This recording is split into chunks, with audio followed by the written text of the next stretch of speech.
জাতির পিতা বঙ্গবন্ধু শেখ মুজিবুর রহমানের নেতৃত্বে পাকিস্তানি শাসকদের শাসন ও বঞ্চনার বিরুদ্ধে এক রক্তক্ষয়ী মুক্তি সংগ্রামের মধ্য দিয়ে বাংলাদেশ স্বাধীনতা অর্জন করেছে।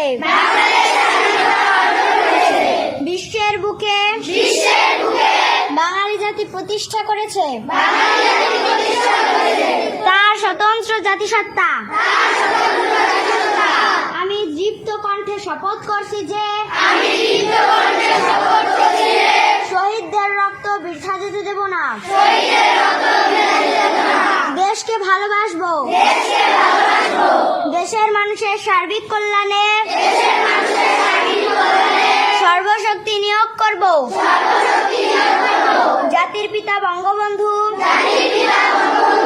শেখ মুজিবের আদর্শে উন্নত, সমৃদ্ধ ও অসাম্প্রদায়িক চেতনার সোনার বাংলা গড়ে তুলব।